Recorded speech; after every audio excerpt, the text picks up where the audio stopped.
Thanks for tuning in. If you haven't seen this before, my name is Crystal Carmen, and I am discussing femininity and dating with the goddess. The goddess is a young lady that I met in a clubhouse room. When Clubhouse first came out, I would go into the forums and create like business rooms, etc., and ended up creating a clubhouse called The Boss Mindset. Katina became basically the person who moderated and controlled all of the audience and introduced us to anyone new that was coming in. And after a while, we took a liking to each other and basically would talk very often. And one of the topics that came up was dating and femininity and the girls in the room. We would at night switch from business only conversations to being an entrepreneur and being in business and dating. And so this is one of the success stories from that. So the goddess, please introduce yourself. Well, hello to everyone. Thank you so much, Lady Carmen, for having me. I am the goddess, the guru, and the go to girl for getting it done. I am a business analyst and technology consultant and deal with all things as it relates to websites, virtual business management, digital marketing, business and website analysis, and things of that nature, and so much more. But that is not the only hat that I wear. I work in the space of healthcare and insurance by day and all things business and consulting by night. So that's just a little bit about me. I'll turn it back over to you, Lady Carmen. Thank you. So, first, I want to let the people who are watching know that in order for me to really engage with you and know that you're here, please leave a comment so I can give you a shout out and respond directly back to you. So, first of all, we definitely understand that dating is something that all women and all men kind of discuss and go about. But my particular strength, if you will, in my area is um, basically femininity for the businesswoman, for the professional woman. That's pretty much like my niche. And I keep it trying to make it clear that, being feminine is more than just what you wear, but also how you carry yourself and how you engage when you're having conversations with men. Um, if that's your thing, when you are basically trying to get to know people, there's just ways that you handle yourself, ways that you would put up a profile, being open and available and soft and inviting. And so I would like to discuss just how this femininity came about, how you can implement it into your world, and then we'll discuss the goddess's success story, utilizing the tactics and concepts that I went over to really change her dating life. So let's get down to the meat and potatoes. So I was on Clubhouse. I was holding a regular room about business, and then what happened? What happened? We one realized that business also blends over into our everyday life, especially as entrepreneurs. When you're building a business, no matter what phase of your business you're in, you put a lot of time and effort into that. And we also realize that sometimes that takes away time and effort from other aspects of our life. And so that was really kind of where it started. Like, how do you balance business and dating? How do you balance business and the boyfriend? Was kind of where that started. But then realizing that we can't be the same woman in business that we are with the boyfriend in the bedroom. Um, because a lot of times in business, we realize that one of the things we're looking at is how do we get respect as women in business when you're in the boardroom with all the boys? And so, but when you leave the boardroom, a lot of what we realized was that we were taking our boardroom attitude and demeanor to get respect in those spaces to our homes, to our boyfriends, to our bays, to, the bedroom. Right. And so it was causing these challenges. And it's like, where do we start and how do we fix this? Right. And see, that's the thing. Like, it's basically one of the things that I notice is that a lot of women, I don't want to say most, but a large number of women that I've encountered don't know how to turn it off. They want to control the whole situation. They want to control the relationship, control the dating aspect, control all of these things, and then in exchange, they expect to be greeted with like, a pleasing attitude and tolerance of that sort of environment and or behavior. And the thing about it is, being in control is one of those things that is hard to like let go of, right? So you have so many women who have been, whether it be by force or by choice, pushed into roles where they are primarily like the boss. They're running a household. If you are a single mom, you're the boss. You make up the rules. You decide the schedule. You make the appointments. Um, and so everything you say sort of goes, right? And so in taking on these roles of being the primary breadwinner, taking up the roles of being most of the time the primary caretaker, we can Mm. get really comfortable. And I say we because at one point it was me too. But we can get very comfortable and complacent. And so what I try to teach or say and discuss in the room was how to soften up, how to let and trust someone to take the lead. And there's nothing wrong with encouraging certain things in a way, making things clear, speaking in a manner that could make something or an option available, but not forcing the issue, not doing the chasing, not being there, decide, being like, oh, this got to be this way, it's got to be that way, and really allowing someone to come into your life and earn your trust. And that's the thing, right? If you're doing all of the relationship and you're the one leading and you're deciding where you go and you're deciding when the title comes and when you're their girlfriend and when all of that occurs, then you get to a situation where you're you go into a situation where you basically are controlling all of it. So are you even in a relationship? Like, who's in the relationship? Is it just you? So and I find that that's what's happening. You're deciding everything. You're deciding all aspects of the relationship, and you're sort of just like dragging him along. Like, you come with me this way, I said, you know? And then Yeah. you're wondering why he's like, not so much, Yeah. not so much. And that's because, like, you are your mom. You're becoming mommy. Yes. Mm. you know, so I'll say this for me, and I can only speak for me, but control was one aspect, but that softness that you spoke about was a whole nother aspect. So just a quick background. When I first met Crystal, I was coming from security. So if y'all know anything about security, uniforms, right? So there was no makeup going on. There was no there was nothing soft about the way that I was showing up to work. And so that was my overall demeanor.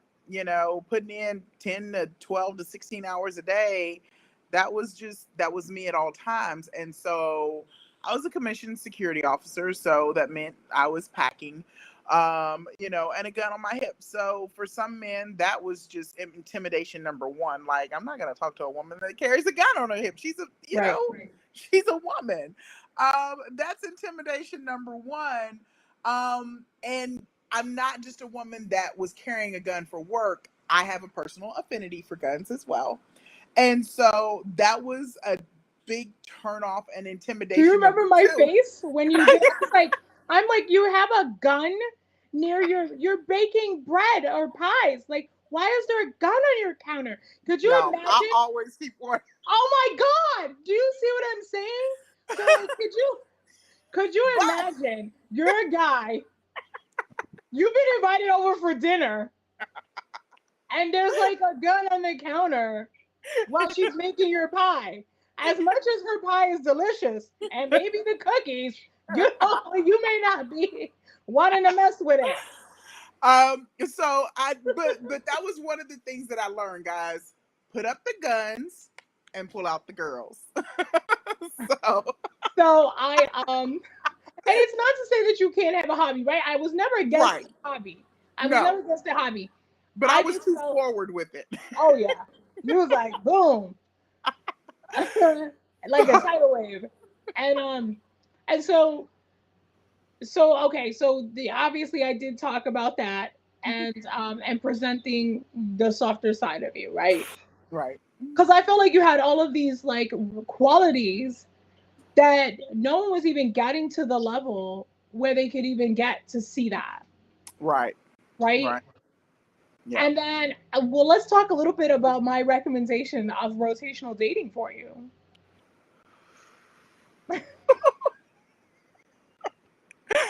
Um, You know, I love to put people on the spot. of course. Look, where's my spotlight? Like, um, so I was always against it. From the standpoint of I've always been one that one man at a time because I want to devote my entire energy or attention to the potential that's there. But let's be honest, we got one life to live and we don't have forever to get to the beginning of our forever with whomever that's going to be. And so initially wasn't open to it, but as things and what have transitioned over time and in my life, I was like,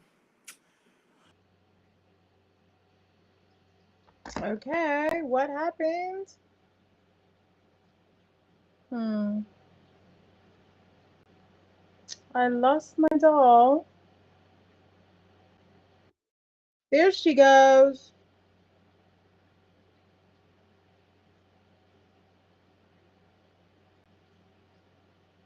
can you still hear me? I Okay, there we go. can. Let's go back. All right. I switch you over. Okay. Yeah. So yeah, it was just one of those things that I was just like, let's try it. So not that I am recommending this particular app or anything, but I hopped on the dating side of Facebook just to out of At curiosity. whose recommendation? Yes, we're not endorsing Facebook dating, but I was recommended to give it a shot. And y'all, when I tell you that my inbox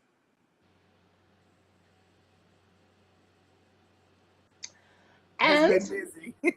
what about, let's talk about my recommendations on how to address them. Oh, so I had this profile, y'all. The profile in the first three lines was like, if you looking for hookups, one night stands, hanky panky, swipe left. And Crystal saw this profile and she was like, girl, No. how many how many responses have you gotten? I was like, I get responses. People who serious. She's like, no, take it down. I was like, I like that profile. She's like, take it down. So I did. And she was like, I'm gonna write your profile and we're gonna leave it blank. She was like, you're gonna get way more responses with a blank profile than you will with that. And she was right. Y'all, I took it down and literally within minutes of having taken it down, my inbox jumped up by at least 500% in just messages. Before it was one here or there, then all of a sudden it was 10 and 15, 3 and 4 times a day. Because that's I, like starting your dating profile with what we're not going to do is. yeah, I wanted to cut, like you say, I wanted to cut to the meat and potatoes. I wanted you to know up front what you were not about to You want to get. know who So cuts into meat and potatoes? You know who does that? Who? the men. The men. Yeah. Leave them cutting So the that potatoes. that was one of those control pieces though that I had to learn to relinquish. And let me jump to the end before for a quick second and then I'll come back. Let me just say this. Relinquishing that control is so freeing. Okay? It is a process, but there is a liberty and Beautiful. freedom in completing that process. And trust me, it doesn't look like it now, but when you get to the end and you're headed where you want to go, you'll realize that it just remember, you heard it here first. Learn to give up some control. Okay, so going back to what we're talking about.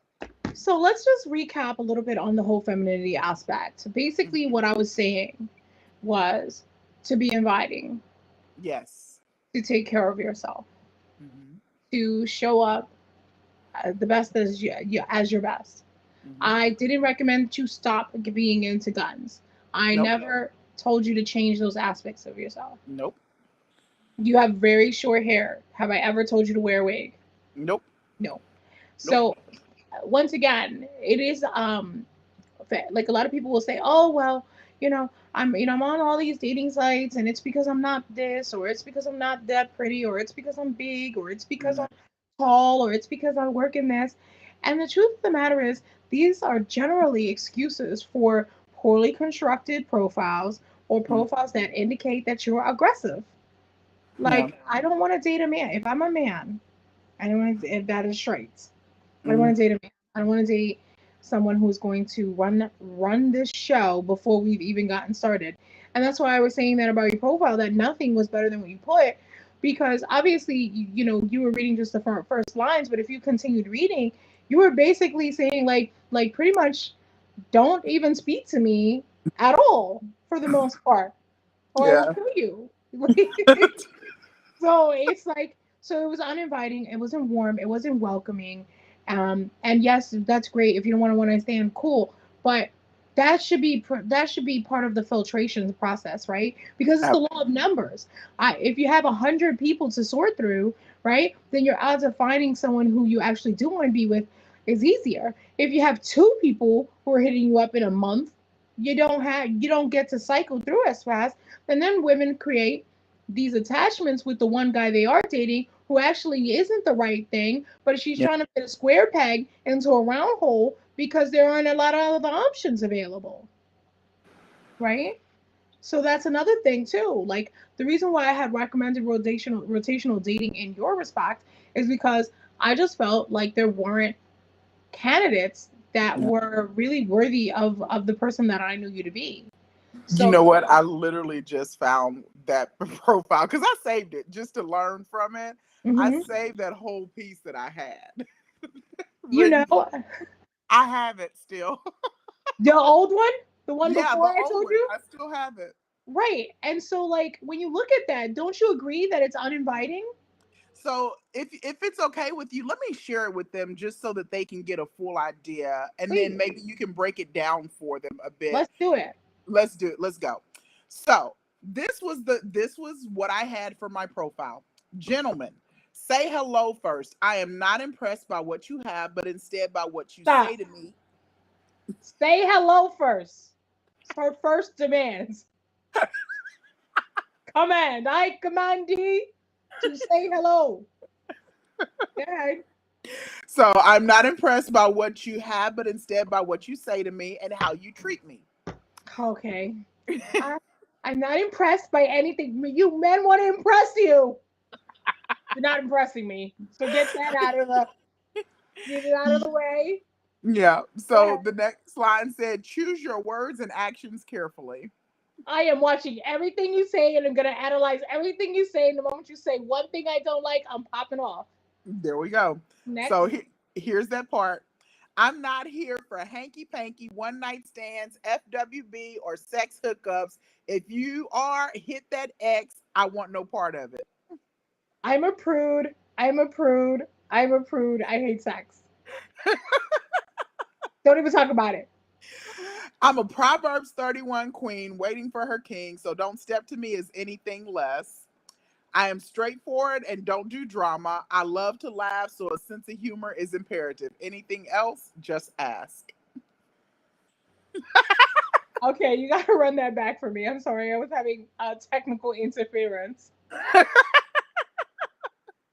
So the last part says, I'm a Proverbs 31 queen Mhm. waiting for her king, so Mhm. don't step to me as anything less. I'm waiting I for my king, and if you are anything less than a king, like, and I don't even think that what you consider yourself being a king counts. It's what I consider being a king counts. Don't even open your mouth, that because if part. you haven't already curated the rest of the rules I had at the beginning of this profile, you've made it this far. And she's quoting scriptures. Look, Paul said, "Oh Lord," and she's quoting scriptures Yeah, in that I her was. profile. Thank you. So, Thank you, Paul. Thank you, Paul. and then I said I'm Paul straightforward. should get the link and come up with us. Go ahead. I said I'm Woo-wee. straightforward and I don't do drama. I'm straightforward like your mama. And don't you decide whether you coming in and out of this house. And then the last part is I love to laugh, so a sense of humor is imperative. Anything Oh, else? after all of that stuck upness and all of that I just said in here, all serious, you better be funny too. You better be a comedian who doesn't like sex, who's also religious. Paul, you have me going cracking up. I'm just Paul said saying. I'm a PK and I'm ready You to what? run. You what? He said he's a PK, a preacher's kid, And and I'm he's on. And so it said anything else, just ask. anything else? What? Paul, what would you want to ask after that? I don't That have was no then. questions. No, no questions, Your Honor. Like That was then. So that was I'll actually awful. now. Awful. So here's my last profile that Whew. I have been using.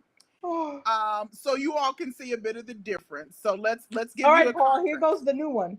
After So we're gonna call it AC after Crystal Carmen. so hang tight for this one, y'all.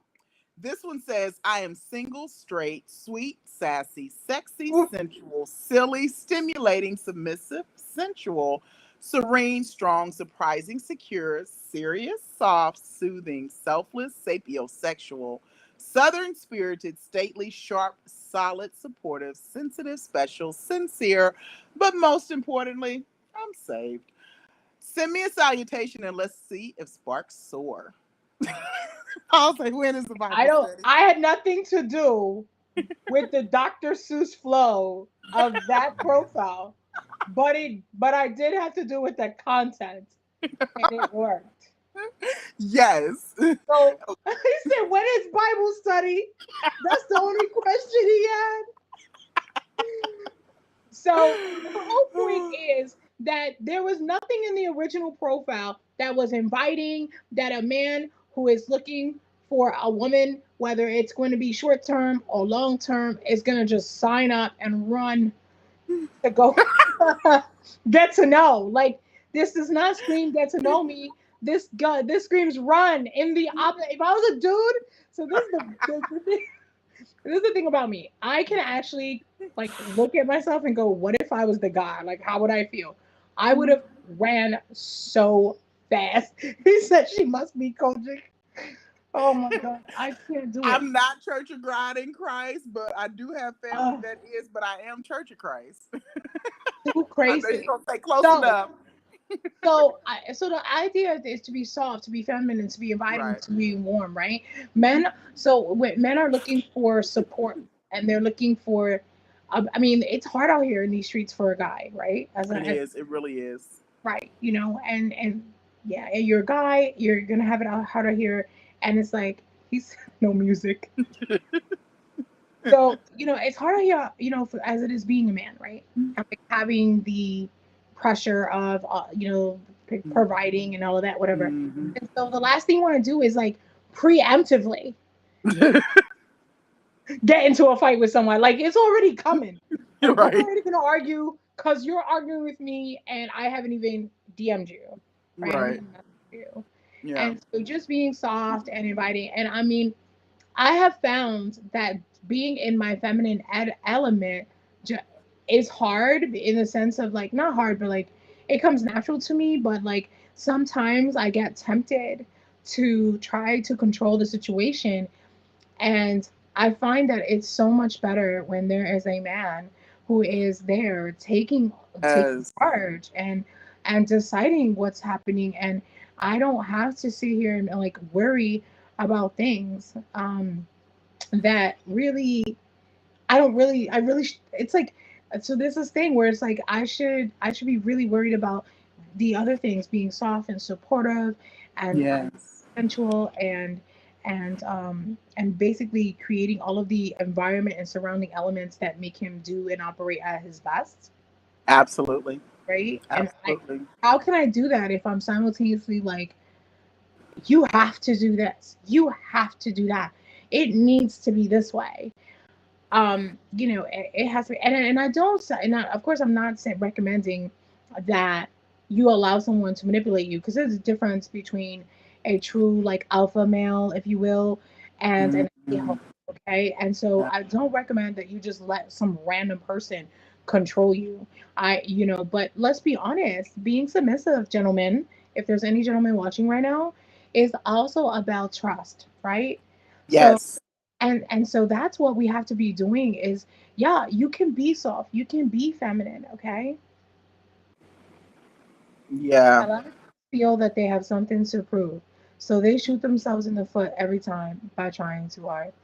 Yeah, I do agree that they can try too hard. um we find that with sometimes when there's a situation and the guy's like always complimenting everything, and you guys just went on the date. I don't know if you ever had that. Oh my god, you're like so beautiful, or like you're, Oh, I have one that stays in my inbox now, and I'm just like, boy, bye. or they may like call every 2 minutes or something like that, and it's just like, okay, I like you too, and thank Mm, you, Paul, for sharing that. I agree, yeah. and it's rough out here because, right, men face the most of the rejection. Let's keep it real. On an average day, it's not the women that are approaching the men, right?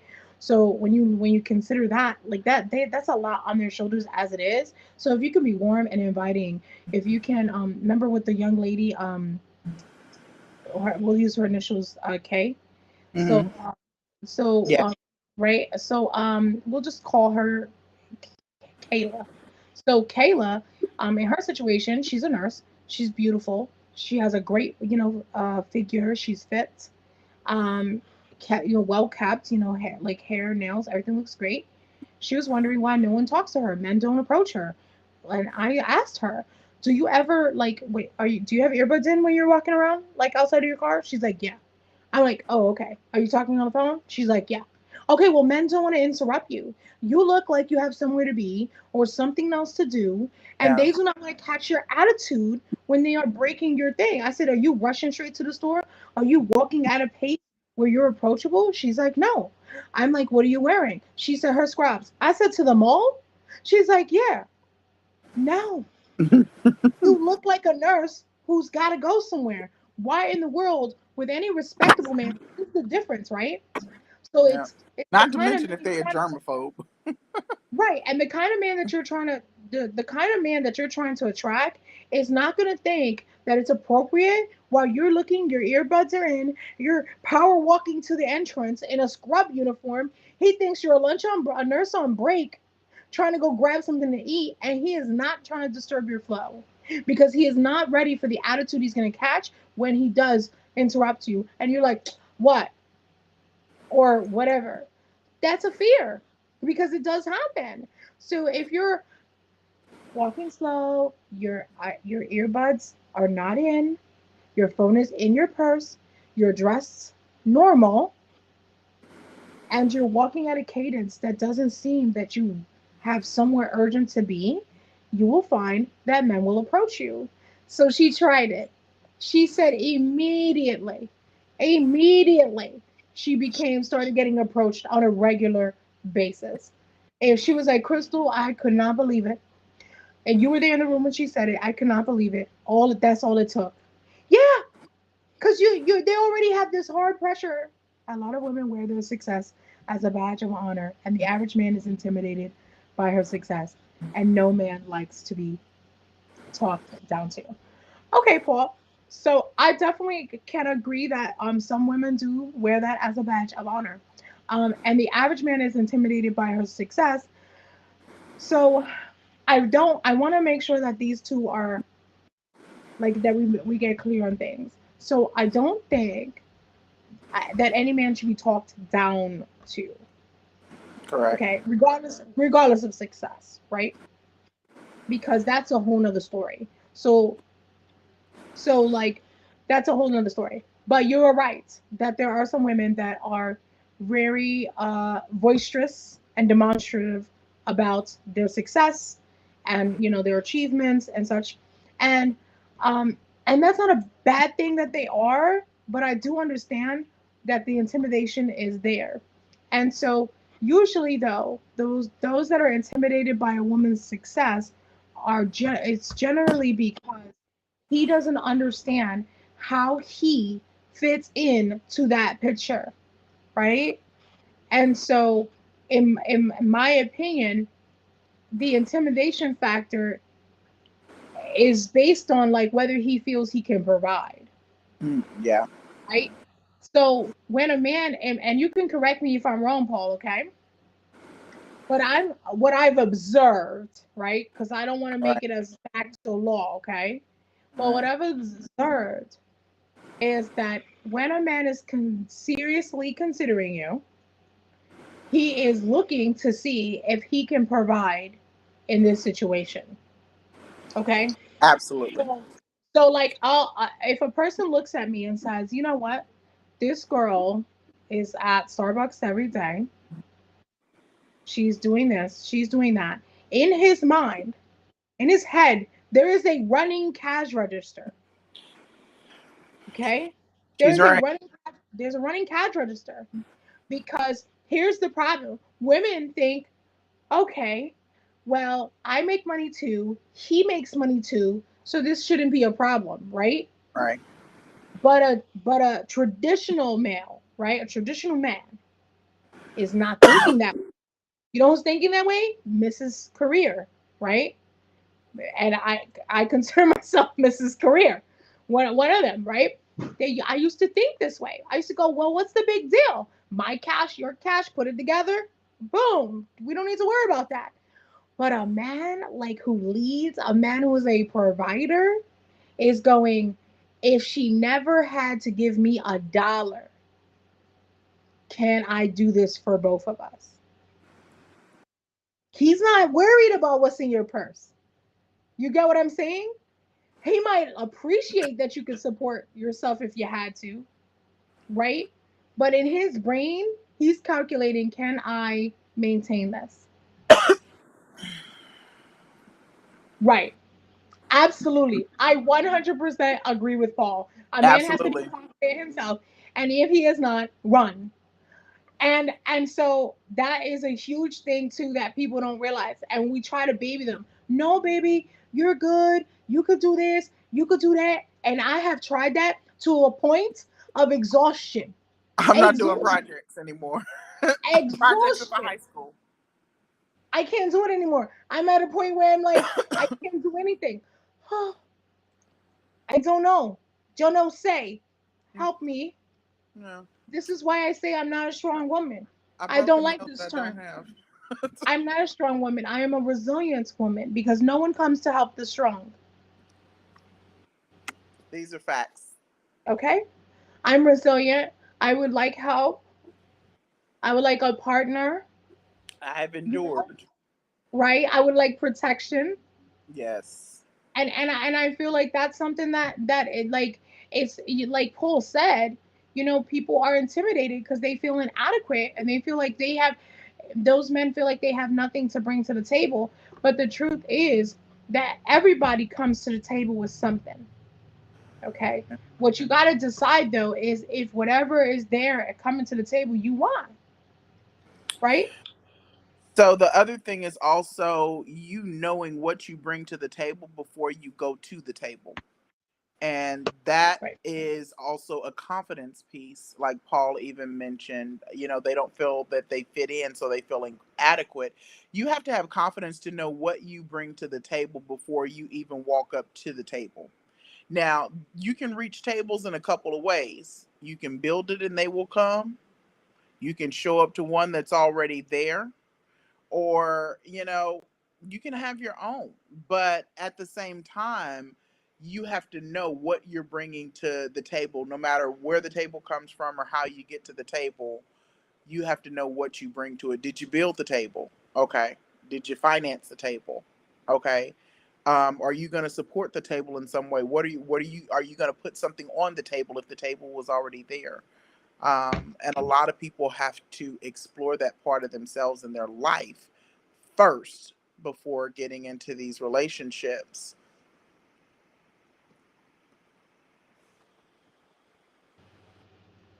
Right. And I just feel like overall that's what we're seeing a lot.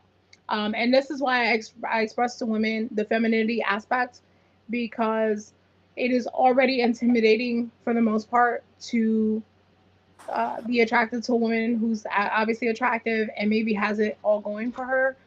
And I think I'm gonna leave the degree part and the accolades and women who do that for another conversation, because That's a whole nother. We've addressed that too. that's a whole nother topic, and there's a whole nother.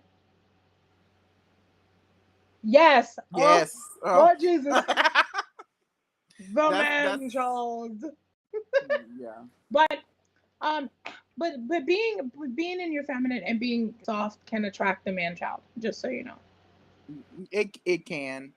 And You have to have discernment with that. what which you do, and I think that obviously it's one of those things that I've had to learn over time, but being feminine and inviting, and also having the discernment to understand the difference between somebody who is seeking to subtract and someone who is seeking to add, Absolutely. right? And it's like, because well, I don't want to say seek it to add, because I think that the road to hell is paved with good intentions. So sometimes you might have someone who maybe feels that they can add to something, or that they're going to add to something in some way.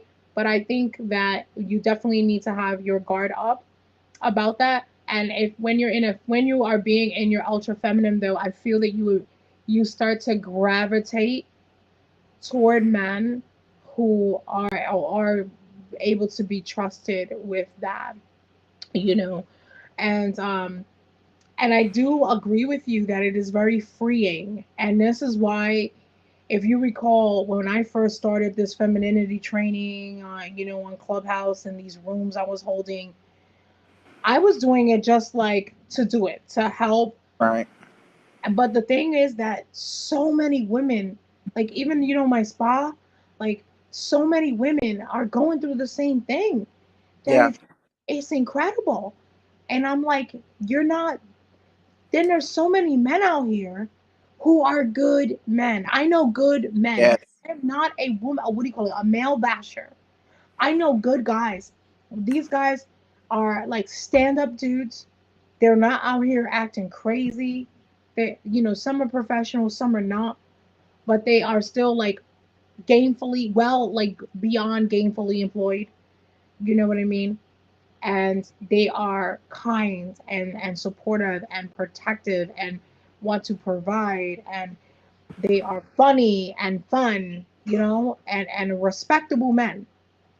And I've seen them in relationships, and I've seen them dating, and I've seen them do all of this, and I'm like, what the heck is going on here? The girl will get it, they'll get these women, and I'm like, these girls aren't grown either.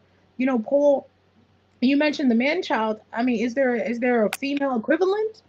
Because not in the sense of like not the sense of being taken care of, right? Because we're talking about traditional roles here, but in the sense that, like, they are so used to fighting, they don't know when they've won, Right.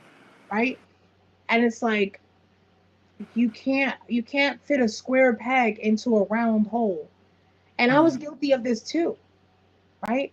Oh, I like you. You like me. These things don't work, but I mean, we can work through that, right? And then they're big things. They're huge things, And so, when you have guys out there, they have it rough. They can't approach you comfortably for the most part. And then when they do, it could be a tug of war the whole time. And then we have online forums where all of the women's profiles are telling them, you better, you better, you better. Hold on one second.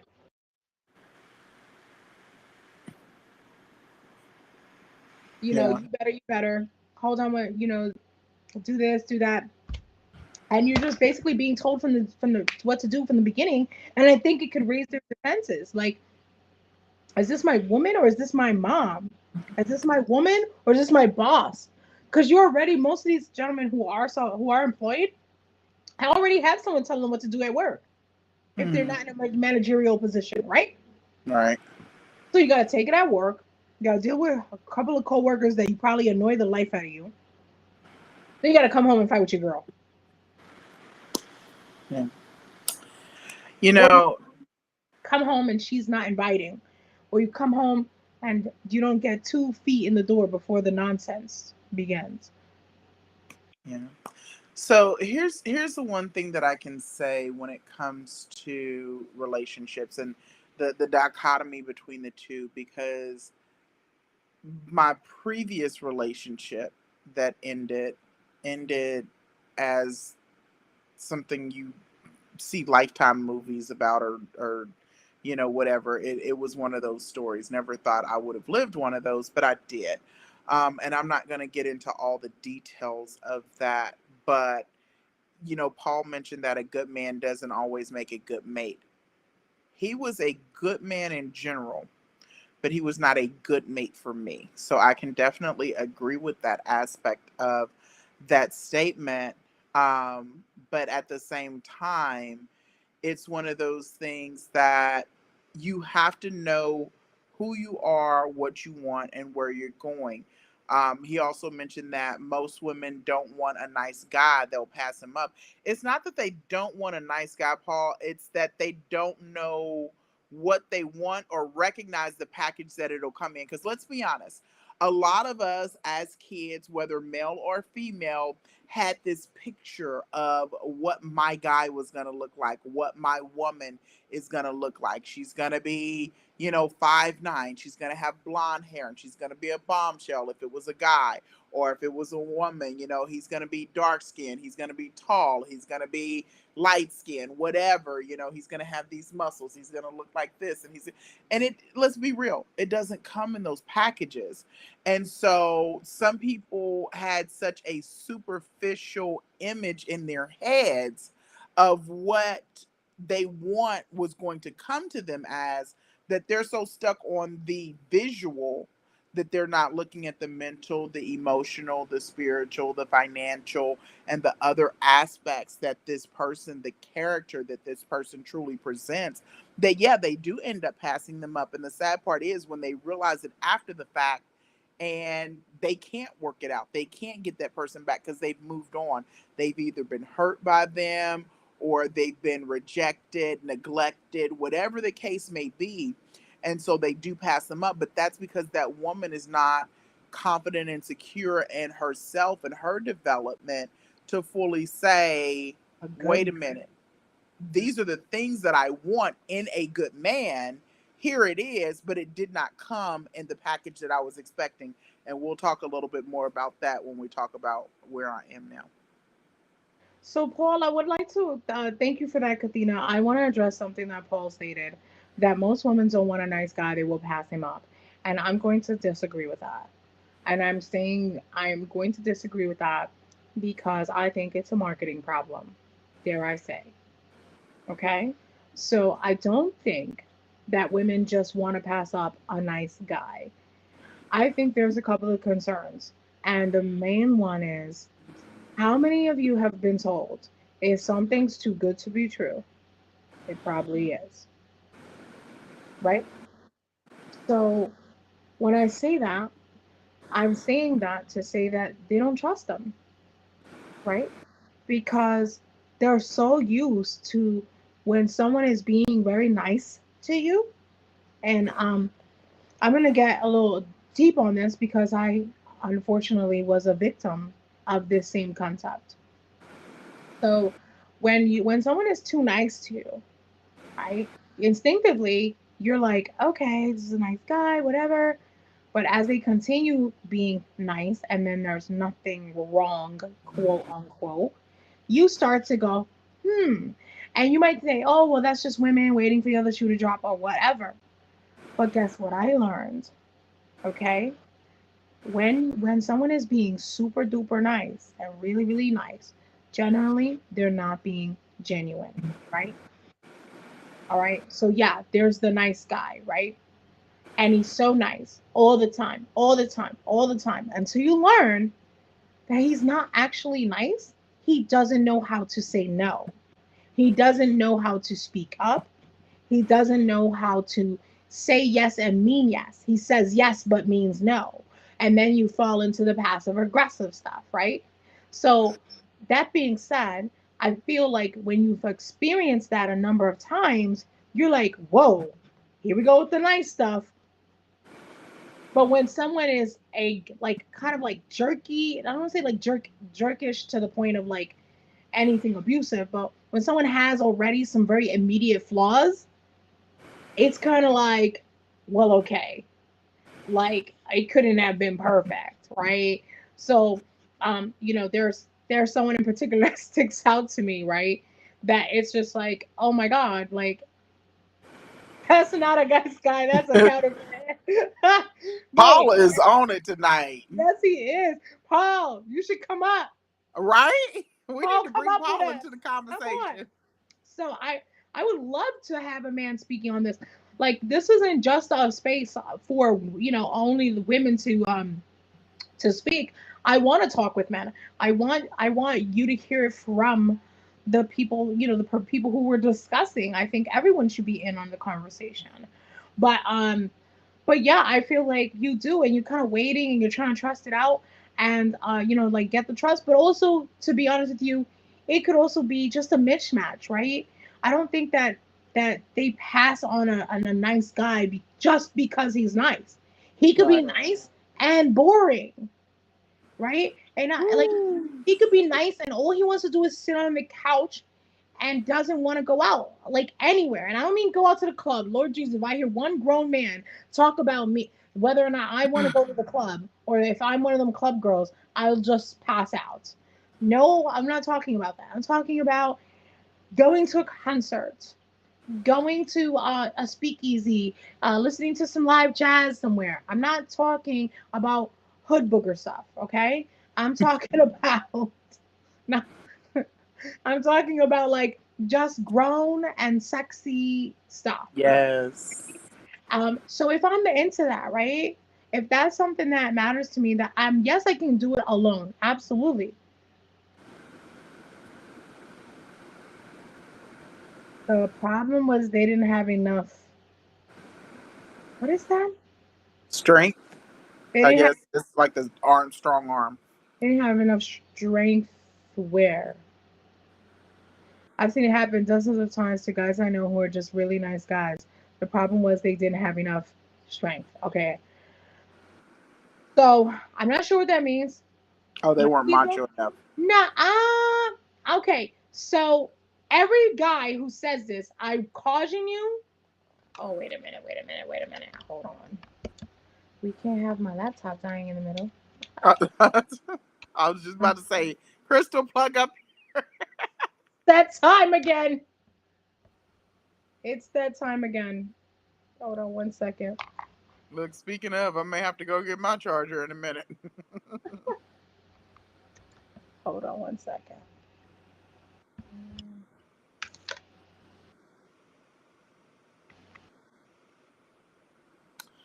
So yeah, so I don't think, Paul, I don't think that it's that guys necessarily lack strength while she's doing that.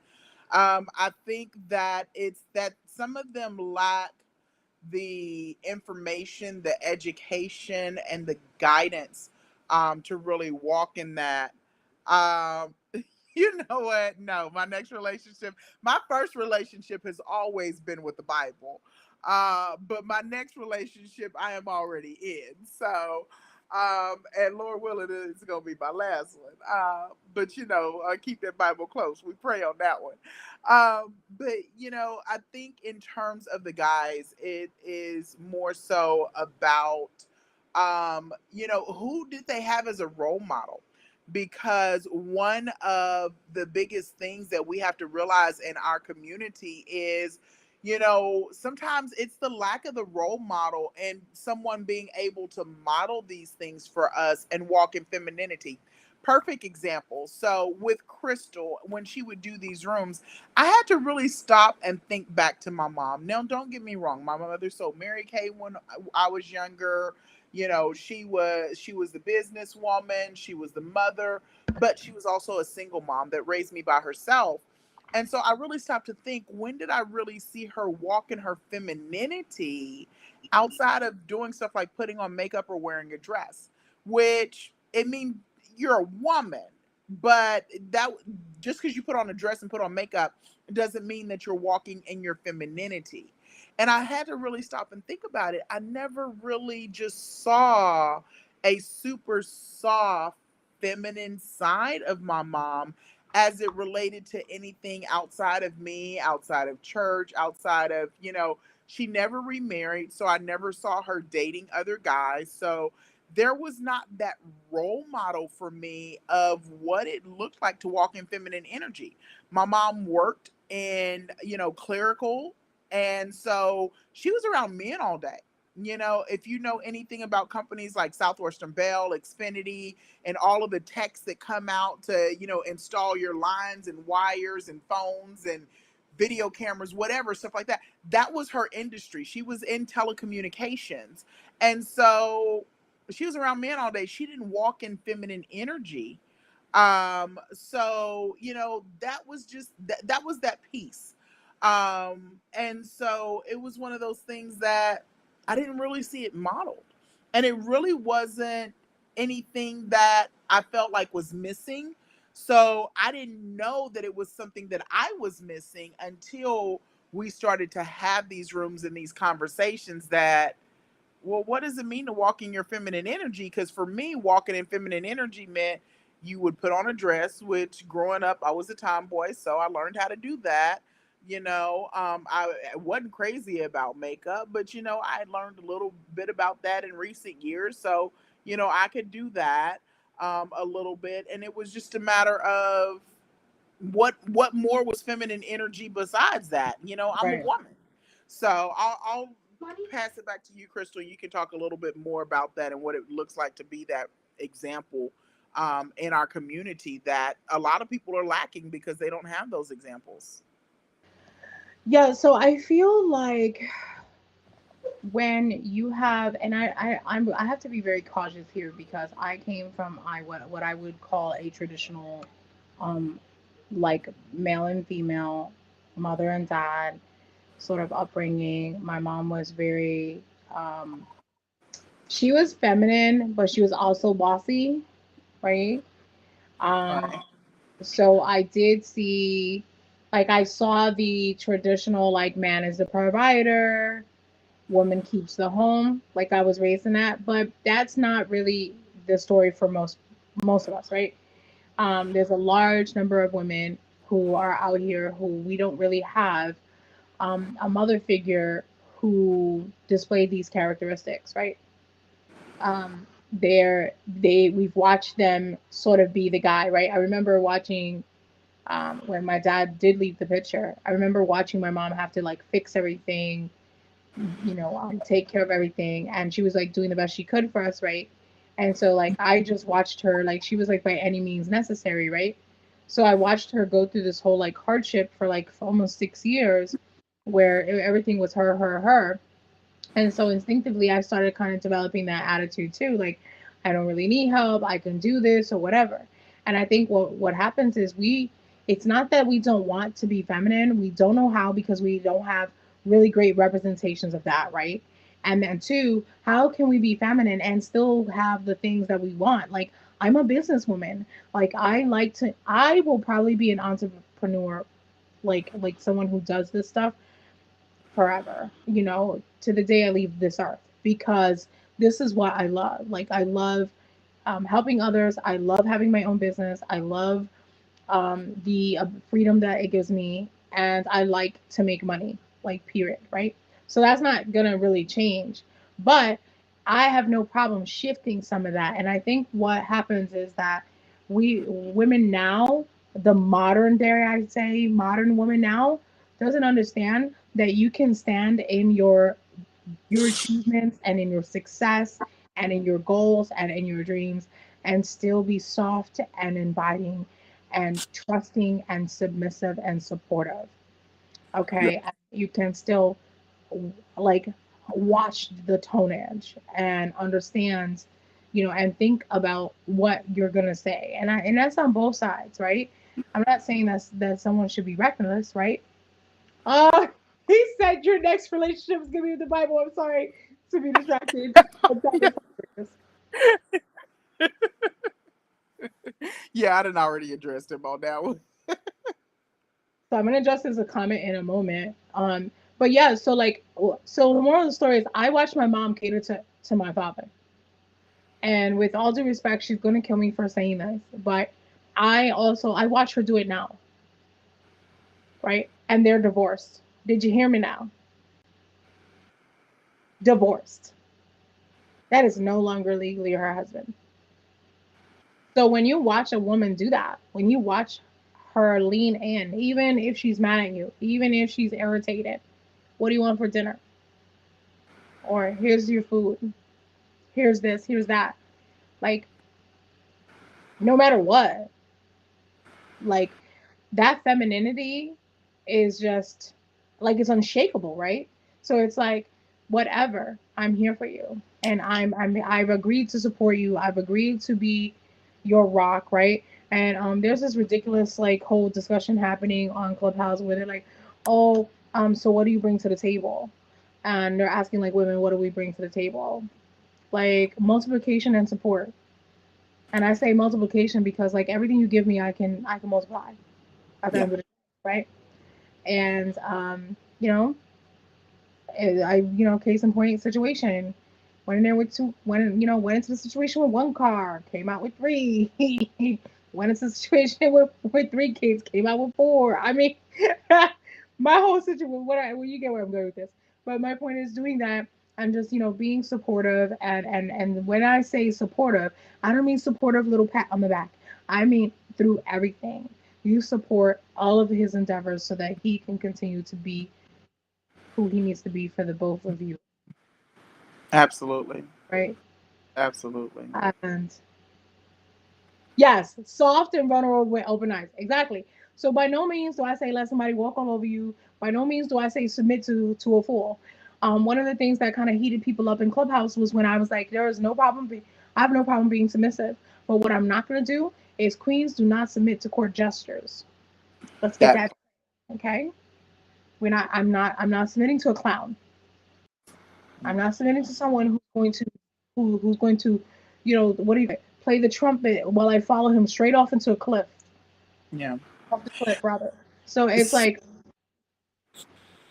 Yeah, submission is such a touchy topic because a lot of people hear submission and they think subservient more so than submission. Submission can be sensual, submission can be sexy, submission can be absolutely beautiful when it's done right, but you have to fully understand what submission is. Submission does not mean that I bow down to you and I do as you say. It doesn't mean that you are demanding of me. Submission is knowing that balance between that woman in her masculine energy as well as her feminine energy, and the man the same in masculine energy and feminine energy, because that's what we fail to realize, that we as males and females, we both possess both masculine and feminine energy. I was very much in my masculine energy in security and with my guns, and that just, that's that.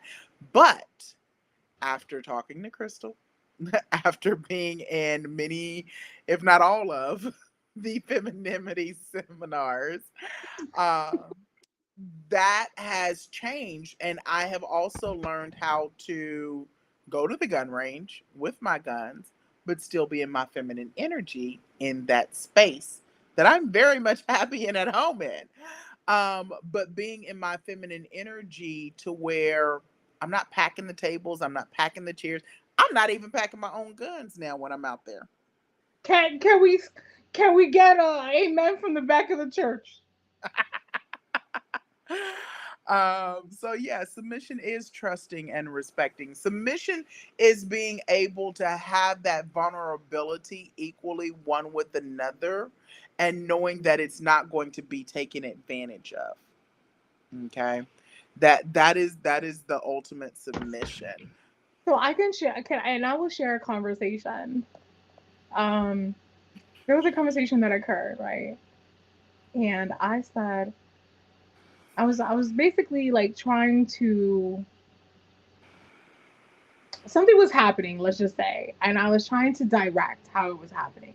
Mm-hmm. And this person said to me, "Do you want to control everything? Do you have to control everything, like everything?" And I was like, "What are you talking about?"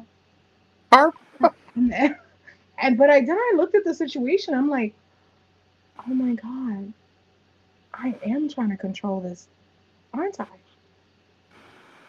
And that just goes to show you that like sometimes the teacher becomes the student in some regards, because there was this one little area that I forgot to be at my utmost feminine in, right? So like there was this one subject that I had not even seen from the outside perspective, right? mm-hmm. And here I go again. Yeah. And letting go has been letting go of just having to be the person that the only person. Woo. I'm Woo, telling y'all that women doing letting things. go is freedom. Just real quick, I'm still listening. I'm still here. I'm going to go grab my charger now that you're back, so that I don't die while we're doing this. So I'm gonna go off camera, but I'm still here. Yeah, and we got about 15 minutes anyway. So wait, Paul said Harpo. So yes, definitely the biggest cheerleaders, and but also just like that may require physical support though too, right? You two look like the teacher. Ay, ay, ay. Ay, ay, ay. Oh my gosh, that's the second time I've been called a teacher today that I look like the teacher. I literally got a text message. I won't say who it's from saying, okay, with the Kurt with the teacher look. At least they didn't call you the librarian, Oh, but you guys ain't ready. See, you lucky I because left I it in the mean you car. do have the You library wasn't ready bun. for me to change it up on you though. You lucky I left it in the car. I'll do it for you guys next time. But yeah, so with the Kojic bun, he's coming out the mic bun. He's coming out the mic bun. Paul, you're gonna have to come do a show with us one day. Yo, I'm getting red on my own show.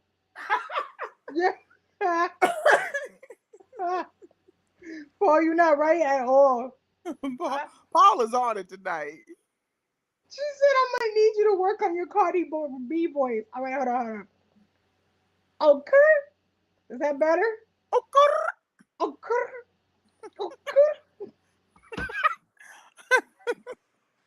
Nobody show Cardi that. Thanks. I'm gonna feel terribly disrespected by me right now. Like, girl, just shut up. Say my stuff. Oh my goodness. Yeah, girl, one We thing. see we see Paul. I We see. invited you up. You don't even want to come and share jokes with us. Line. I said. Paul, click the I link. sent the link. I sent him the link. I put it in the chat. But yeah, so let's just go over briefly for those who are trying to pick up the cues. So basically, with the whole concept of femininity, it is about leaning in. It is about being soft, and it is about being soft when you need to be soft, and a siren when you need to be a siren. It's about leaning back and trusting. It's about thinking before you say something that could be condescending or demeaning, right? Because there's this misnomer that men aren't emotional creatures, and I really beg to differ. In fact, I would say that in the last couple of years, I feel like they are emotional. They're not emotionally like they don't behave in like these emotional off the chain like fashion, right? But they are emotional, and we can't deny that that's the case because they are. I think when you put somebody in a position where they already have a difficult time simply just existing, and then they have all this additional pressure that they have on them as well, and then they're in a situation where they're having to deal with all of this masculine energy. It puts them in a position where they just don't feel like what do I need to be like? Why do I need to be in this? I'd rather not be in this at all, right? And so leaning into that and being able to be, as I like to say, a beast in the boardroom and I ain't in the boardroom, but a kitten in the relationship part because this is rated PG-13. So, you know what I mean? So that's what you have to do is like learn how to have a balance of what you are seeking. You're supposed to be practicing a song. Oh, you sing. Let me find out you sing for the choir since you got jokes, Paul. Preacher, if you're a preacher's son, you might He be. the choir director. That's why he practicing. Yes, he is. All right. so so that being said, I don't want to take away from your story, the goddess. If you could, in summary, let's talk about what being in the femininity training and has done. How long you were single before you did this? How quickly did you see results, and where are you now? Okay. Um, so femininity training. I will be coming back to camera here shortly, but let's go ahead and dig into it.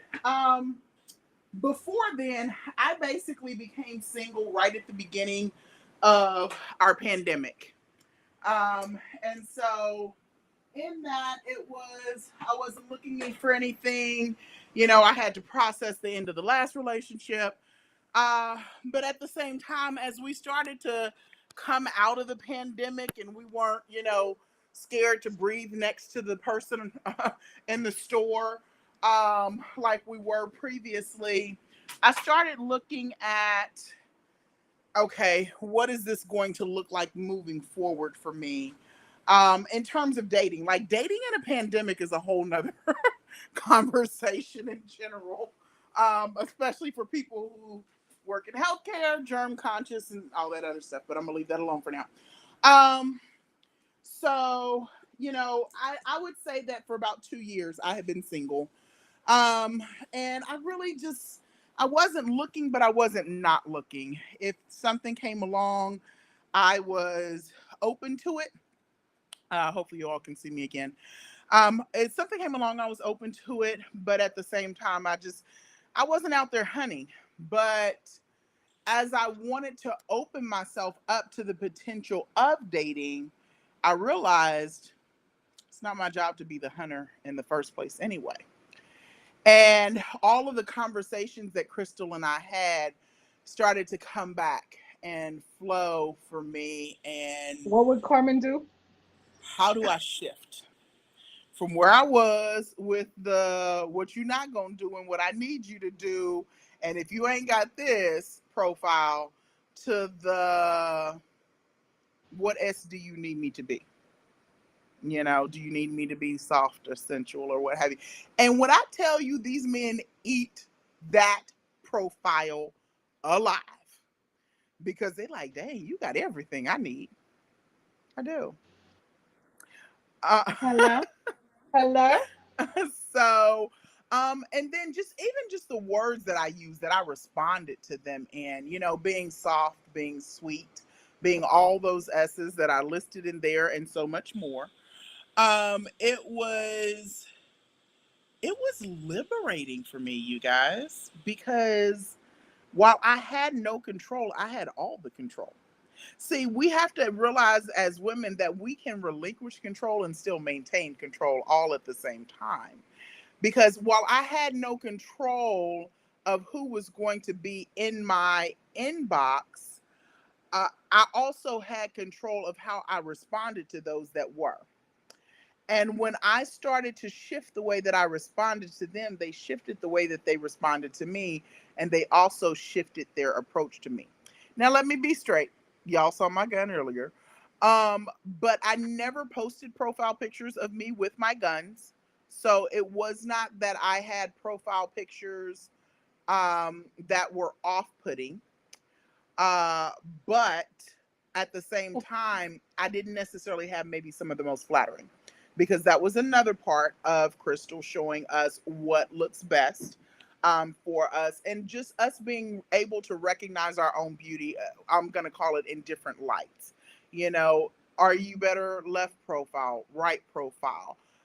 Do you need darker colors or brighter colors? Realizing what accentuates you in a positive manner. You know, what colors are better for your skin tone, what shapes are better fitted for your figure. You know, it sounds simple, but she's also a stylist. You know, Crystal has so many hats and, you know, what have you, that she wears and things that she does and is capable of. But she was also that femininity stylist for us. And hey, get out of your work pants, get out of your scrubs, get out of your gray sweatpants. Leave the gray sweatpants to the men. You know, you know, she made us as women get out of those things, because we were very comfortable. I was comfortable in my uniform. You know, Kayla, as we call her, was comfortable in her scrubs. Another young lady, she was comfortable in the gray sweatpants, you know, and the t-shirt, you know, looking like she was going for a jog. She wasn't, you know. Um, so she taught us how to shift those things. And don't get me wrong, I wore dresses, but I covered myself up. You know, I was very kojic, as Paul would say. I just want to put a disclaimer here that modesty is not an issue with me. I just feel that if we are going to, if we don't do, if modesty is not something that like we're like doing for way of religion, or we are like it's our definitive way. Then I mean I'm not recommending that you do anything against what your belief system is or what you feel comfortable with. However, I had a friend who did not like to dress a certain way, and she's like, "Oh, you know, I'm afraid to wear this or that," because she was like fuller figured. I call myself fat, and people hate it, but it is what it is. I don't care. Um, but at the end of the day, is I feel like I'm gonna be fat whether I'm in something that's form fitting, or I'm in these loose sweatpants or this house dress. So I'm going to just wear what looks fly for me, and the rest is just gonna have the world is just gonna have to deal with it. So that's just my and that's how it's been, and I don't get any problems. Well, and I'll be perfectly honest. Now, y'all may not be able to tell by looking at me, and y'all excuse me, I had to get a sip of something to drink because throat's dry. But you may not be able to tell by looking at me fully, because you're not seeing me standing. But I'm a plus size woman. And so, you know, it wasn't that I didn't have clothes, but finding what fit best on me, but more not just fit best, but flattered me best. And being a woman that, you know, I already put for Proverbs 31 out there that would say one thing Crystal I can say never did in the training was say, turn your back on religion, turn your back on faith, and just go out there and be out. She never did that. Everything was about empowering yourself wherever you are and choosing to live however you live, but walking in your femininity as you did that. And so I was able to find outfits that I felt comfortable in. I felt modest, but I also felt sexy. And that was a space that I hadn't entered before, and didn't really, in a lot of ways, feel like the two could cross, being a fuller figured woman, because I felt like most things were either too revealing or they were just too buttoned up, and so everything was just for the smaller women. And so being able to find that, but just being able to be comfortable with showing a little bit of skin without being over the top. without being disrespectful to myself, without being disrespectful to my family name, and still being able to carry myself as a woman of God.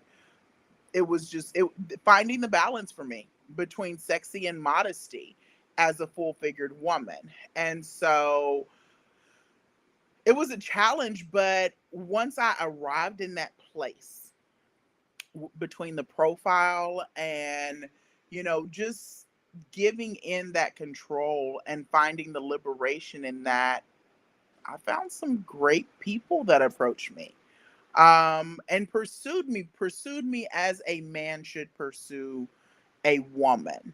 I was not pursuing anybody. I had an automated response saved on my phone because everybody wants to know, what are you looking for? And I tell them, sweetheart, I'm not looking. I'm just here to be found. And now, before they asked me what I was looking for, and Paul, you already know, I had a list. So I need you to be charismatic. I need you to be this. I need you to be that. Like, it was the whole demand list, just like that profile was. But I didn't do that anymore.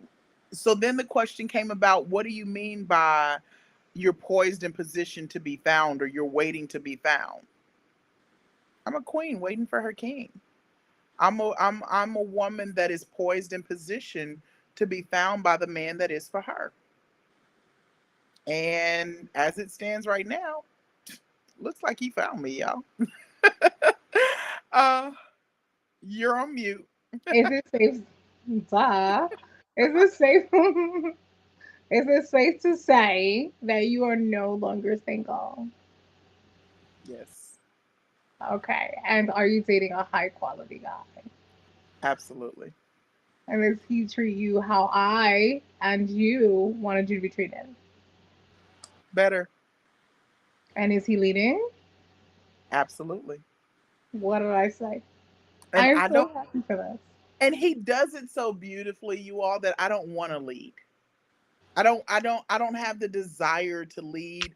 I don't have the desire to dictate. I don't have the desire to control. Hmm. I want to make sure that he feels like the king that he is. I want to make sure when he walks in that he has a comfortable place to lay his head, to put up his feet, that he has whatever snacks or treats that he wants, because he's a hardworking man. He's a Hmm. good man. He's a Do you feel like it's getting thoughtful easier with time? I'm sorry to cut man. you. I apologize. Yeah, no, it absolutely is easier with time, because even when I don't realize it, he's learning me and understanding me. And guys, I need y'all to understand that this is a challenge, because this man is not in the city down the street from me 5 days a week. He is. Paul has jokes. I can't do it with Paul tonight. There is not enough wine in Yes, the Paul, building and he is for not like Paul the other and his pastor said. He is not. shenanigans.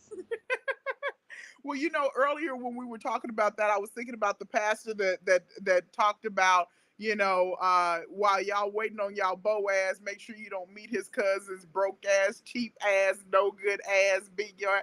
I don't know if y'all seen that video, but check that out. It's absolutely hilarious, but it's very much true. He has been a true blessing. Now, you all remember earlier I talked about it doesn't come in the package sometimes that we always think it will, and you have to be Ooh, open doesn't come in to a package. recognizing the person, the character, and the present that is in front of you when it's not packaged as you had thought or hoped or considered or dreamed, or however you want to quote it. Because honestly, he is a bit older than my norm of consideration.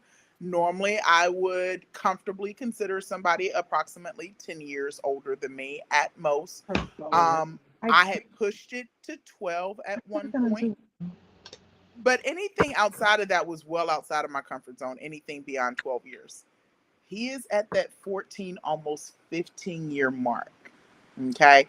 And so, mind you, had the conversation with my dad about this, and that was a unique conversation. And dad was like, that's really not that bad. Dad's biggest question is, how does he treat you? That's every father's first question when it comes to his daughter, his baby girl. And so there was that piece, but it didn't come to me in the package that I thought.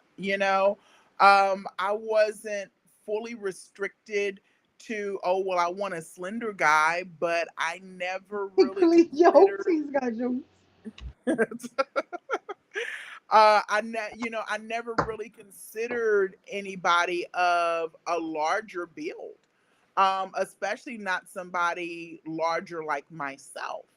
And don't get me wrong, we're not the same size type of thing, but at the same time, he's a bigger guy than what I've dated in the past, with the exception of one of my exes, who was completely out of the norm for me. But guys, I'm always one of, it's about the character for me. It's about the personality. It's about how you treat me. It wasn't always just, I was never the, okay, I need 6'2", I need light skin, I need abs still, I need this. I wasn't about that. I've always been about character.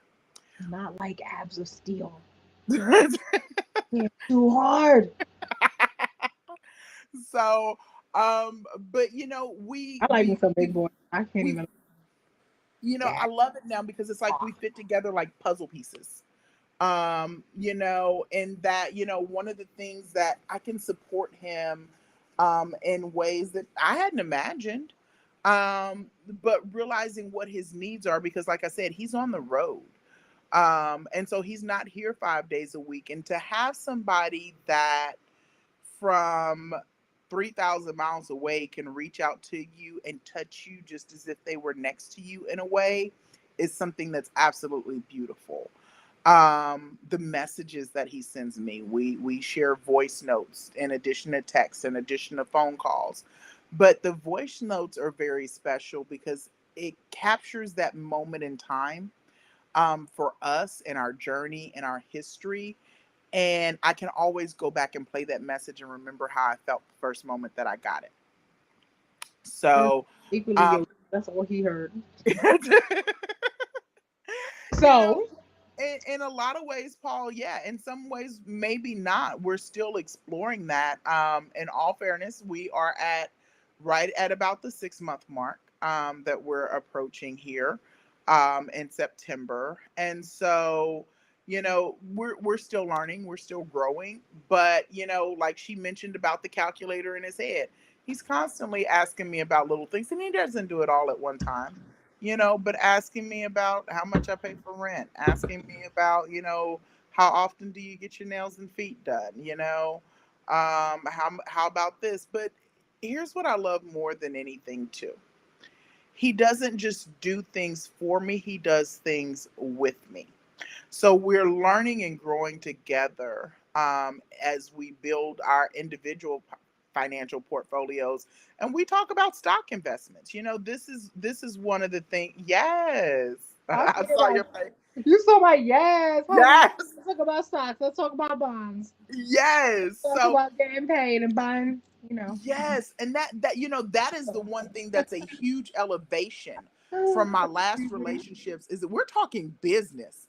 We're talking building businesses. We're talking building empires together. We're talking about industries that I'm in, industries that he's in, what I can manage, what he can manage, and bringing our knowledge in the different spaces together to build something. Because here's the fact of the matter: even if we So, weren't dating, he and I can build.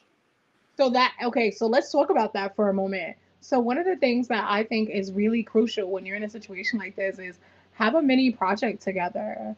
Like it doesn't have to be something huge, huge, but have a project together because there is nothing to me now understanding now like there's nothing more difficult than trying to work with someone on a project. Thank you, Joe.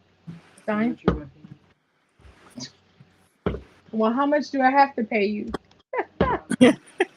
My son's like, I'm like, thank you, Joe. He goes, so how much are you gonna pay me? I get charged to get drinks. I guess I guess you do at the bar, right? So I might as well have to pay him for it. Ah, He said, "Slotty Miss 10." right? I didn't get a cup. Look, and a straw with I and with I. I did. You know, the first thing I did when I opened this was like, where is my straw? But that's okay. I can see what because first of all, I asked him for water and look what he got me. Do you see what this is? That's what they give you at the bar. This is actual water, like in a cup,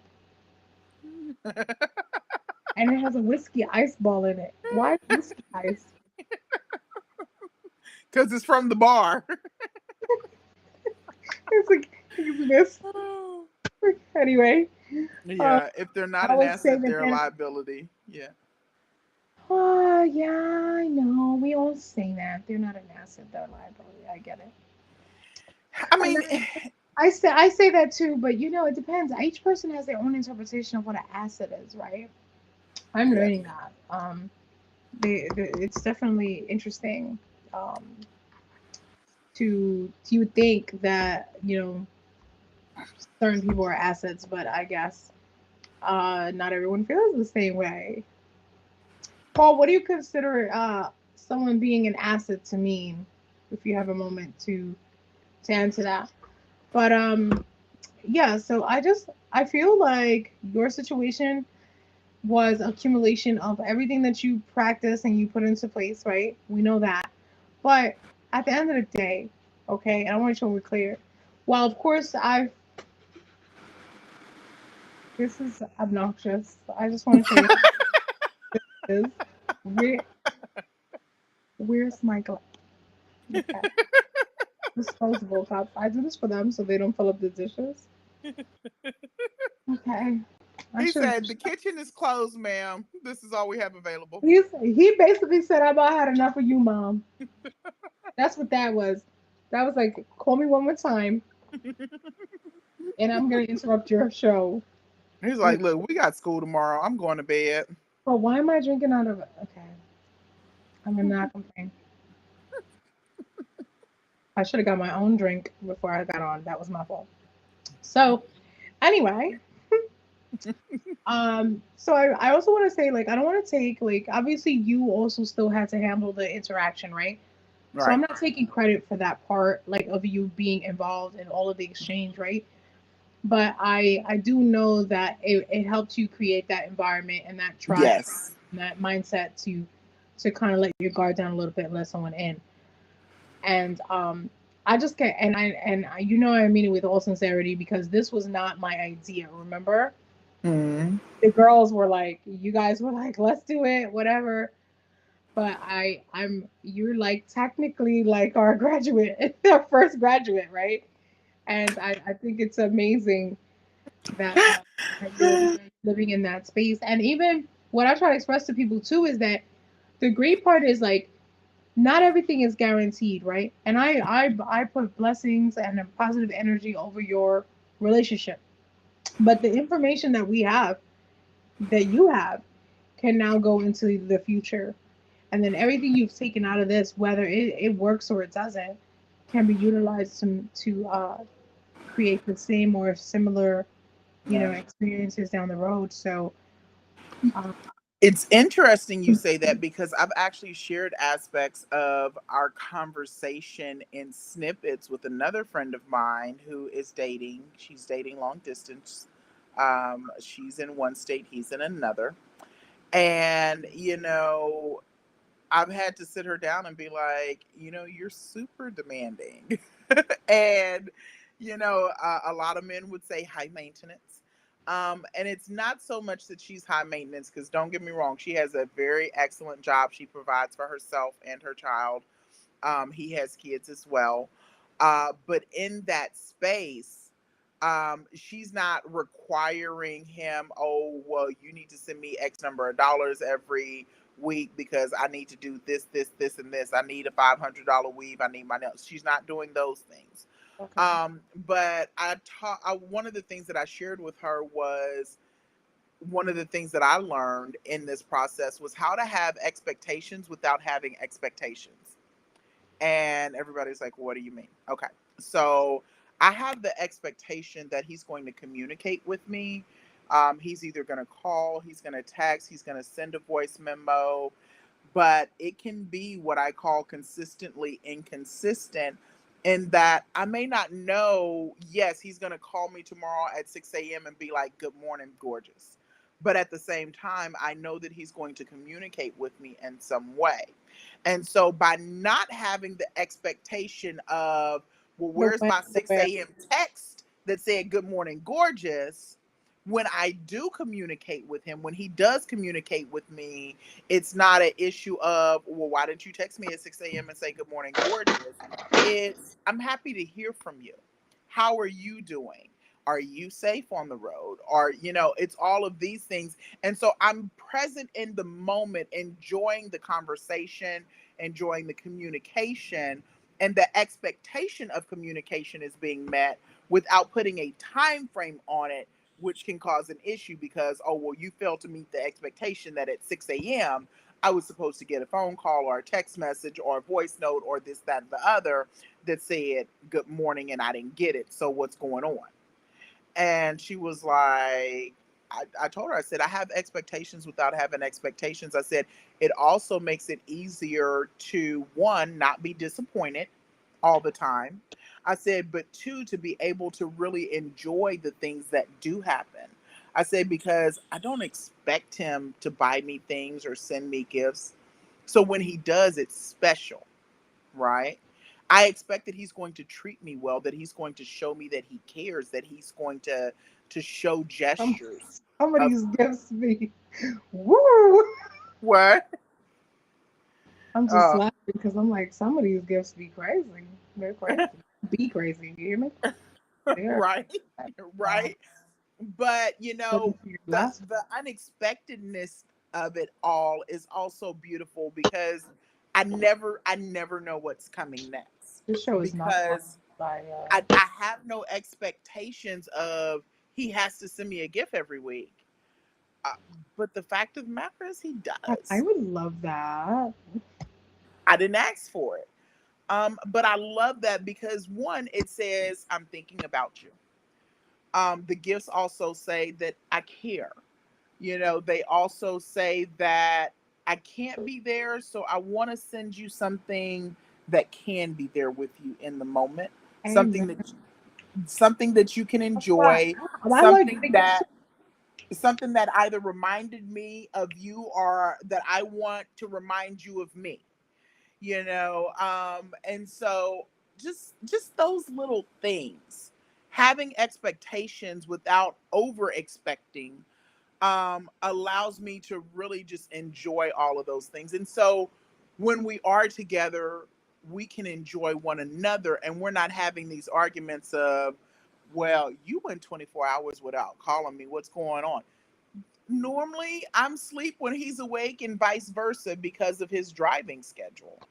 But knowing that we also find a way to make that work, knowing that when my phone rings first thing in the morning, I wake up with joy and gratitude every morning, but my smile is 10 times bigger when it's him ringing my phone at 6 o'clock, because he knows I get up at 6 o'clock every morning, and him spending that hour or two with me in the morning before I get on with my business group, and then I spend an hour with them before I get on to work and start my day. So, just making the most of what time we do have and doing it in unique ways. I love the voice memos, y'all. One thing that I think we have to learn to do in our relationships, especially with all the technology that we have today, is be creative. Use it to have more fun, and be enjoyable. We get on TikTok and we share videos. We get on Instagram, we share videos that made me think of you, or things that we want to do together, or just little things like that, that really create new dynamics and dimensions to the possibilities of what can be in a relationship. And So the I fact, found. Go ahead. go ahead, go I ahead. found the video part to be like, so in the beginning, right? Like for certain things, like when guys would do that, they would send me like videos. I'm like, what is this? Like, why are you sending me this? And like it would like sometimes it annoy me. Like I'm like, what does this have to do with anything? Like But then I realized like they are doing this because obviously they watched it, they thought it was hilarious, and they wanted to share that laugh with me. So, well, and So sometimes it's laughter, but I'll be perfectly honest. The space that he and I operate in, a lot of times it's business related, finance related, investment related, or it's relationship related in that it may be right. a video and it may say something about, the most comfortable place to be is in your arms or something like that. I send it to him, he sends it to me, and it's just a reminder that, hey, I miss you. Oh my god, I'm going to throw up. You are so ridiculously cute. It's sickening. uh, I'm going to. I'm going to. It's funny. No, but that's like super cute. And I get it. And we do have to find different ways to communicate. And that's why like I love to talk. I have a talk show, duh. But so yeah, I do enjoy speaking with different people and just interacting, engaging. But because I do, I also got to keep in mind like a lot of people, they like a lot of women especially have unfair expectations of things, right? Like you want a man who's about his business, you want a man who's on the go, you want a Facebook just tagged me from my Boaz comment. What? that's ridiculous. You can't even say Boaz? Oh my god, are we really doing that? This is wild. So, you know, you should be able to. Can you appeal that? Like what? It's from the Bible. Okay, violence. See the algorithms. But anyway, where was I? I was going somewhere with this. Fair, but that Boaz comment took me right off track. Um, but I was saying about the videos and the communications Yeah. and all that stuff, right? And so I like to talk and I like to have like on the phone and all that stuff. But then I realized like, okay, to whom much is given, much is required, right? And a lot of women forget that, especially women who want like men who are like career men, businessmen, entrepreneurs, six-figure earners, all of this, whatever. Like generally, there's gonna be like anybody who's in the middle, and I say like in the middle between like anywhere if they're like the guys that are like basically under a certain income bracket have all the time in the world to talk to you, and Oh, the guys who are over a certain income bracket do not have all the time in the world to talk to you. And then the guys who are in this uber 1%, they have all the time in the world to talk to you if they want to because they're everybody else is getting paid to do what they should be doing or they would be doing rather. So that being said, I had to understand. You have to understand, like, okay, you're not always going to be able to communicate with this person because this person is always at work, needs to unwind, go home, do the same things that they do or whatever. I mean, obviously you're like, hey, like I would love to hear from you, but it's also one of those things where it's like, if I don't verbally, like mhm. I don't, right? But there's some form of communication that is like consistent enough that I know, okay, this person's not going 24 hours without talking to me. Mhm.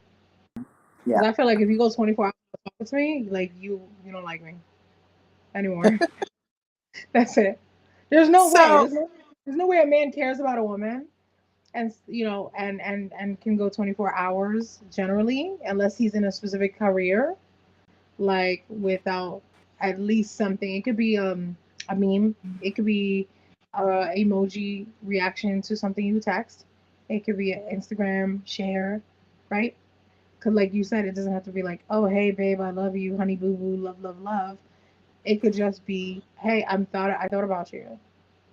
So well, that's that. and so that's one of the things that I appreciate is that, again, like I told you, 15-year age gap difference that, but at the same time, he's still in all the things that technology offers to communicate his need, his desires, his hopes, his like all of that. Right. Yeah. Um, he came from. Facebook, TikTok, Instagram. Um,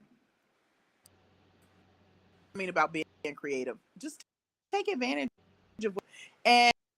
And now don't get me wrong, just gonna be corny. Um, you know, but if you do it right, guys, you occasionally just don't go overboard. Because I remember one thing at the very beginning, I was like, Wait, what you just said? What did you just say? I said corny can be overboard with it because like My life didn't what I even mean, like that comment. God was like, no. So what I I'm just mean, kidding. you have to know the person that you're with, okay? Because in one moment he sent me anything, and I thought, oh, corny, like I'm like it just took. But then when I really thought about it, no, I actually kind of think it's cute, but it's not something that he went overboard. We'll do corny, and they just go over the top with it. One comment,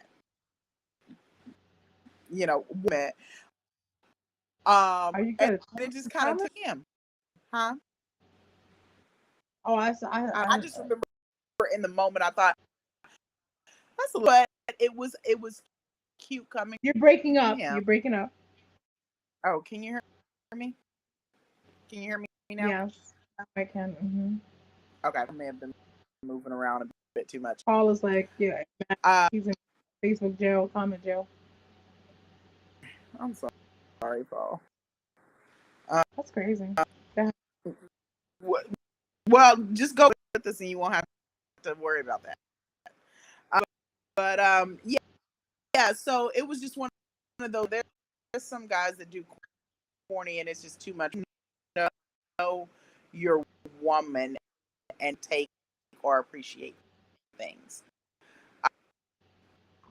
As I hear that, I try not to, because see, I heard it in that context was very demanding. I probably would have been like, delete, right?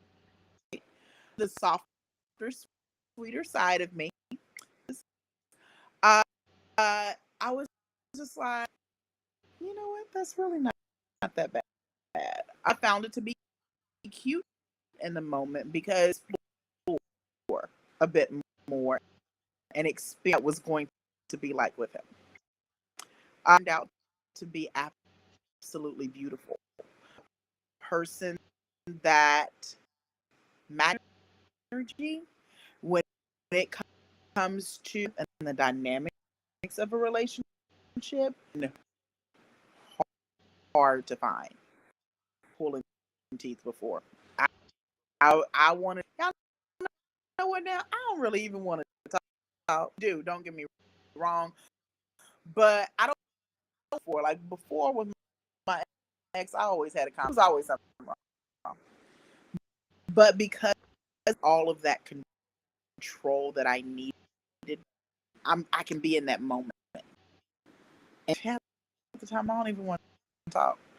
Like, let it sit down, watch yourself, go take your nice hot shower and soak. You can soak and get comfortable and lay your Katina, head. your connection is bad. You're going into the matrix. Okay, can you hear me? Keep on first. Go It's ahead, like keep you're on. okay. Uh, yeah, you sound like you're in a little bit too sometimes. That's crazy because it says your connection is good. 10 out of 10, and I'm 10 out of 10. It shouldn't be happening. Yeah, that's weird. Um, Now it should be flickering, but but that's for another conversation. but overall, it was just to fight. Yeah, we like we're two ships passing in the night, and do another long distance relationship. I had one relationship was long. distance. So, I mean, he lived in a completely different state. Is my city, um, but he's still on the road. But at the same thing for himself, um, and for us ultimately moving. So we had to learn Yeah. how to balance that. Go ahead. So, my question though is, you're at the 6 month mark. Obviously, you guys are getting along, and this is technically a dating success story. Are you comfortable with doing a follow up with me in 9 months to see where things have transpired and grown to? At that point, would you be open to doing that so we can Absolutely. get a little more insight? Absolutely. Because I mean, I thought 6 months already, like that's a great sign. Um, but I am definitely interested in like getting some more of the meat and potatoes as you guys really, go through this longer and longer. And like, 9 months is close to a year, and then you got the year. And then, whenever you actually formally, I guess, decided you guys are going to be exclusive or whatever. Um, so that is that's a good thing. And Uh, so did you have a formal ask? Like, was there a conversation? yes. Because we're gonna have that. So yeah, Single. you Are you know, single if there's there, no ask? right. Yeah, there. Um, one of the You things don't know that I details. No, no, no, no details. That's private and personal. I don't want him. no, no, Yeah, but no, you guys talked no, no, about it, no. right? I'm not giving details like that. Oh, But one of the things he has done well as a manager to do is making desires known, just not assuming that what it is you want, or what it is in terms of that. So he has done well is making his wants in terms of that, and having that what does that look like? You know, what is it that you need and want from that? What is it that, and then we address, are we getting as we progress forward? And if not, why did what did you think it was going to look, what it's looking like, and the difference? Is it just that you don't see it, or is it that it really is something different? You communication is key. There's anything Gibbs has taught us, and any dynamic is key. And we we have an open line, and I'm not always happy. You're not gonna be happy 200% of the time. I let him know. He lets me know as soon as we do that. It's I need you to hear, acknowledge, and now I need to be a correction. Same time, it's we like going to use that big L word, like each other through it enough to say a moment in time. Know that we can agree, we can disagree, move forward. You know, all that breaks the camel's back. Uh, so I like that. Have that because I, but I kind of like doing like drama segments. It's always more fun after just a little bit of, well, you burnt the toast. I didn't want cold toast. Well, you know what? If you're cooking, okay, well, let me come in here and show. Okay, the kitchen together cooking. You know, sometimes you just want. Ooh. But But yeah, I mean, there's gonna be ups and downs, but at the end of the day, it's all about just being soft, being open, and being receiving and open to criticism. Honestly, that's another thing too. When you trust a man, your man might have some insight into a situation that you wouldn't have thought of, and coming at it from a different angle, and being able to just hold your tongue for one moment and consider what is being said, and trying to keep your defenses, low when it comes to just snapback, because I think that that's something that, especially if you're a sarcastic person like myself, it could be hard not to go, whoopsh, I will cut you, with the Just tongue, and so that comes from a place I would of having to still defend be myself feminine. against like comments. So, Yeah. but that being said, um, that being said, the femininity training did work. It was a success. You are now in a relationship for 6 months. You've been with the guy, or dating the guy, seeing the guy, whatever. We're gonna follow up with you in about 3 months, maybe sooner. Maybe we could do a once a month checkup. How you now? But really just to follow the whole situation, and I wish you though a lot of success in your relationship. Hopefully, I get an Thank opportunity to chat with the guy, maybe bring him up on the show after 1 year or something like that if he's open to it. But the good news though is that the femininity stuff is obviously an ongoing process. So one of the things that I wanted to do, at least as part of one of my segments, because the other one is business, sort of business and relationship oriented, but as this is as well, but more about coming in and like answering specific situations like I did with you. If someone like has a specific comment or makes a because I remember one time you were about like to write something wild to the guy, and I was like, no, wait. Do you remember that? I was like, that is not what he meant. I You was I'm about to go off on you dude. were about to go ham, and I'm like, wait a minute. We And so read that thing about those were 8 times. instincts. Yes, those are like instinctual like responses, but they come there. You're triggered by things and stuff. So I still want to work on that because that is an ongoing process. So I'll be doing like little videos about like different situations. So if you have any scenarios, you can just send them to me. I won't necessarily like it'll be anonymous. I'll go ahead and address it on here. But I think it's so crucial to just have that ongoing support for those moments. And like even like I said, Mrs. Femininity, right, is over here had one area that I just didn't even think. Could you be being a bossy brat here? And so it happens. But now that's it. I'm untouchable with it. I have that one area that I've taken care of, but that's it. Thank you for being vulnerable and open and sharing with me um, today. I hope you tune in Monday. I have an amazing girl coming on Monday.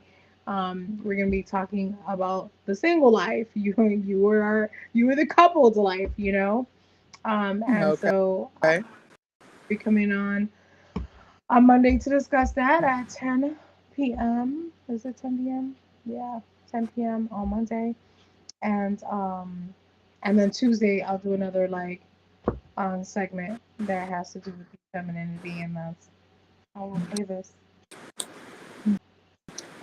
Maybe I'll join Paul.